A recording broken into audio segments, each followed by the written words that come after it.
Yo, what is going on, everybody? It's Alex here, and today we're back with another video. So as you guys may be noticing from the title of the video, today we're back with another video. So far, yes, we're going to be showing you guys some of the top 8 things to have in a roleplay game in Roblox. So as you guys may be noticing, you guys might have checked out and played other kinds of roleplay games like Brookhaven or Happy Home Robloxia or Emergency Response, Bloxburg, etc. Right? So roleplay games are much more pivotal, and they're really nice to have inside a game. You guys might have seen games like GTA RP and Gmod RP or Gmod Dark RP. So yeah, I'm going to be showing you guys some of the things that are actually important to have and how significant it is for a roleplay game, because I know that some of these videos that I make, basically from the How to Make a City series and as well from the How to Make a Neighborhood series, I feel like they both can combine itself to as well perhaps have its own roleplay game regarding to the maps, the scripts, the teams, etc. And I feel like it's actually really more important to show you guys some of the 8 things that should be added inside a roleplay game. So to get things right ahead, for free, leave a like. Let's try and hit to about 15 likes on this video, and as well hit a like button, and as well subscribe to the channel and turn on post notifications on. And yeah guys, let's get right into this video and get it started.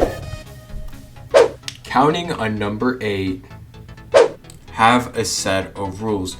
So basically, having a set of rules would be an important aspect to have in a roleplay game, because it's a way to know the game better and to know what to do or not what to do in terms of roleplay, which includes no metagaming, no breaking character, no cop baiting, no exploiting, no team killing, etc.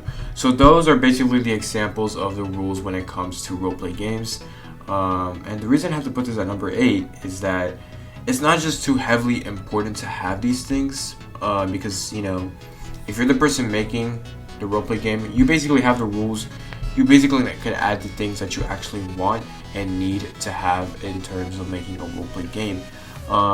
And as well, I always feel like when it comes to adding rules like those, I feel like it just would give the audience a little bit, a hard time, a hard time to reread the rules and all that. If you guys ever played any roleplay games in GTA, you have to actually read the rules. And I mean, not necessarily, but like in some other roleplay games in GTA, you have to actually read the rules several times to understand what you're supposed to do and not what to do. But if I were to make a game like that, I wouldn't really want to do it that much. I mean, there would have to be rules, but not too strict. However, it is actually pretty much of a nice set to have in a roleplay game, because it just gives the audience to look towards it and what they're supposed to do in terms of how you roleplay. And as well, it just gives us as well the opportunity to as well play the roleplay game fairly. So yeah. Counting on number 7. So for number 7 is actually having the progression and rewarding system. The progression system is one of the most pivotal things to have in a roleplay game, because we all want to make progress. You want to give the audience the progress to actually, get into the rewards.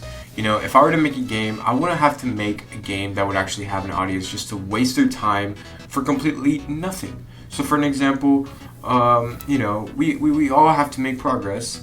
So you should have like rewards like season passes, but where you have it face tasks in terms of what the roleplay game is about to gain XP or rewards. In my opinion, it's one of the most important things to have in a roleplay game, because it's best not to have the audience waste their time on the game grinding for nothing.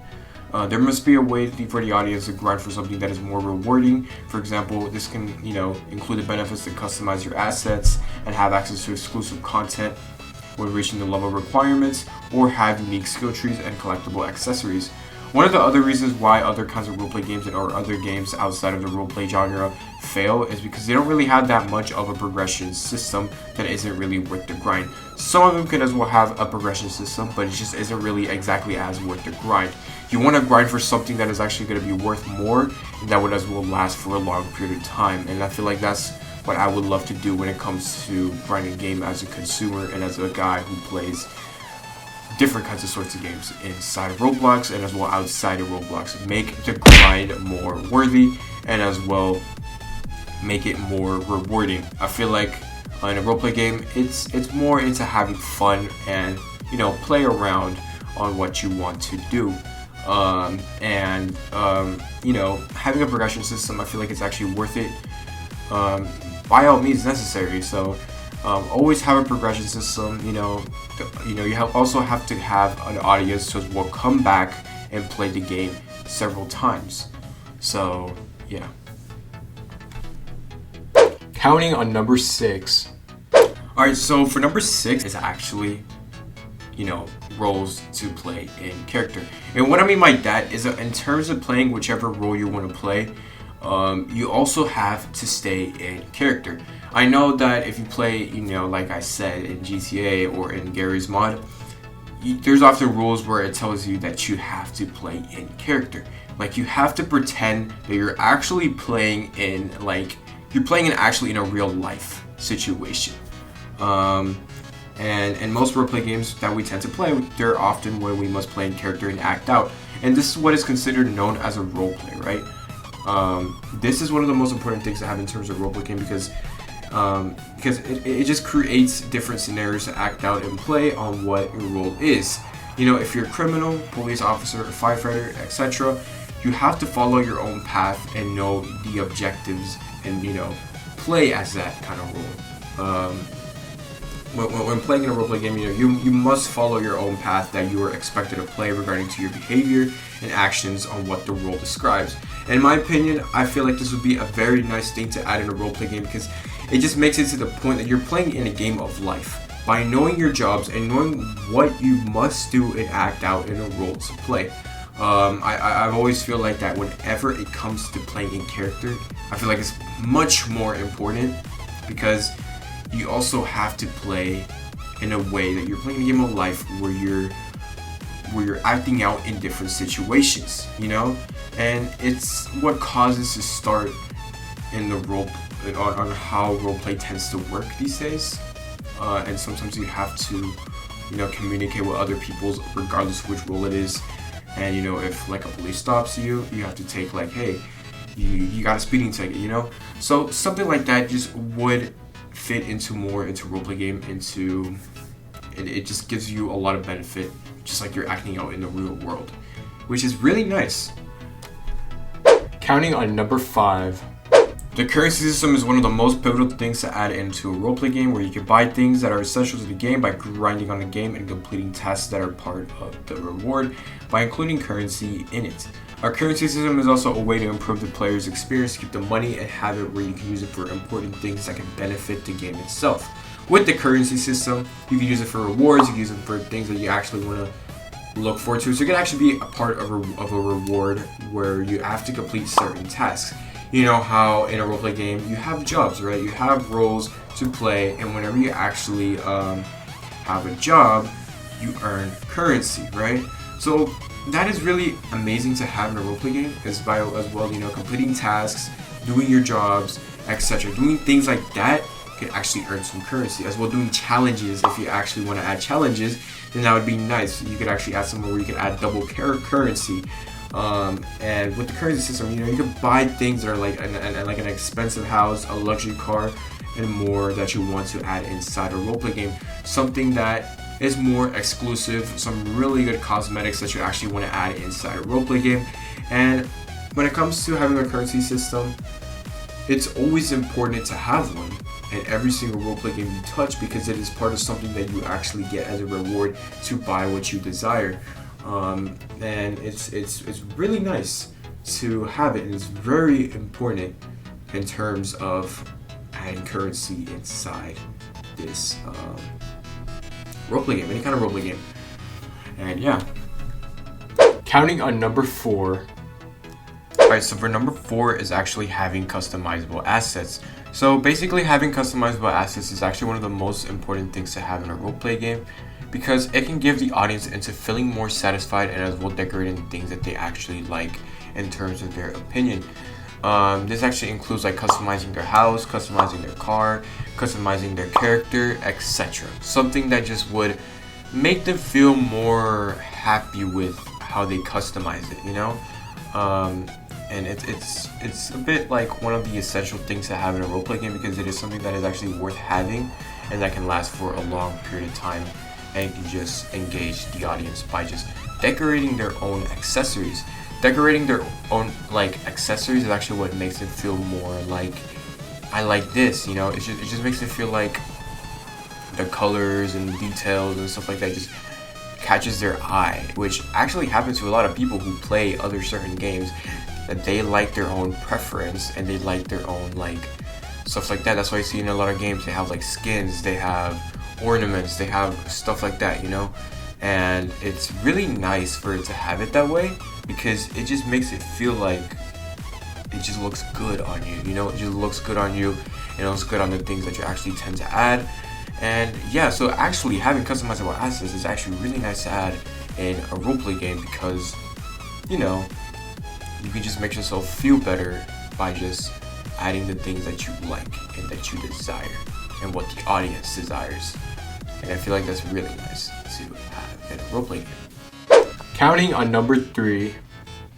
So for number 3 is actually have teams, which I mean have roles, have teams. Having teams are by far one of the most important things to have in a roleplay game, and therefore it is beneficial having teams that makes it work as a roleplay game that we all know and love today. When it comes to teams that fit in the game, it just gives into having certain unique objectives on what you should do in which role you are for. Example, like whether you're a police officer, a firefighter, a cook, a taxi driver, etc. In regards, teams are more important to have people play a role, and it creates a function of how a roleplay game itself works. So having teams is actually much more important to have, because when it comes to teams, we all have to have teams in order to like form its own roleplay game. Not exactly, I wouldn't say it's that 100% necessarily, but I feel like it would just make it more like it's organized, more like how it works, and more that you want to have a little bit of some detail into it. Like if you ever want to have like its own city roleplay game, absolutely you could add some teams. You know, if you played other kinds of RP games, there's often roles, and especially like in Dark RP or in GTA, they have their own teams, they have their own roles, and they have like their own jobs. If you ever played Bloxburg, they actually have their own jobs and there's certain unique objectives on what you should do, which is actually really nice, and I feel like it's one of the best things to have in a roleplay game by far. And yeah, counting on number 2. For number 2 is actually always having a genre and a map. So starting off with the genre, when it comes to making a roleplay game, it doesn't necessarily have to be just a town or city game. It can have many genres which you desire. It can be a medieval RP, fantasy RP, or a western RP, etc. It can be games as well like SCP, or like something that is based off like laboratory and all that stuff, which that could also include as a roleplay game. When you have a genre, it gives the audience into what the game is generally about and what the style and culture of the game basically feels like. Whenever you play a different genre of a role-playing game, you feel the sense of culture and the feeling that you were in a different era, which is how I feel every time whenever I play a roleplay game. So whenever you play any kind of roleplay game, don't you feel that way, that sense of culture? And I feel like that really happens, and that really hits me all the time. That whenever I get in touch into playing other kinds of roleplay games, it just makes me feel like a sense of like a new era, or like a new culture, or like this kind of feeling, which I don't know if this happens, but I feel like it's really nice to have in terms of that. Having genres is just makes what makes roleplay games more unique. If you play games like SCP, or if you play like, you know, stuff like that, or like a Western RP or a medieval RP, and those actually work as a role-playing game. All those stuff that I've listed doesn't really have to necessarily be in those genres of a role-playing game, but I feel like it's actually much more to have in there. Now on to the map.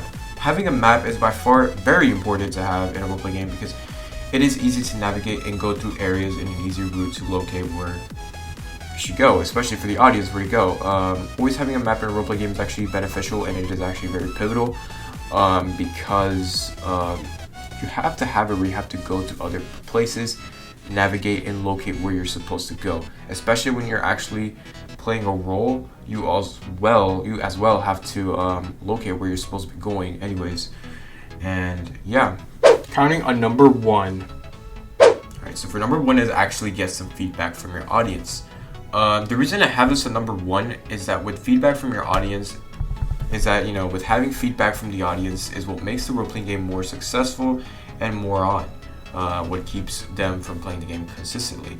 With the audience playing their game, it would be nice to have them focus on their personal likes and dislikes so that they could actually have like a possible way of enhancing your own role-playing game. Necessary things tend to change nowadays, and perhaps you can add some changes that can satisfy your audience.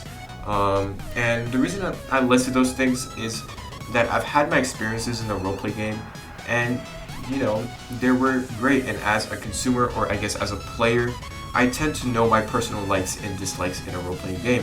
If I were to make a roleplay game, I would never have an audience that would actually play the game with no reward. I've always wanted to make a game that would make the audience, and including myself, come back on a different day and sometimes, play.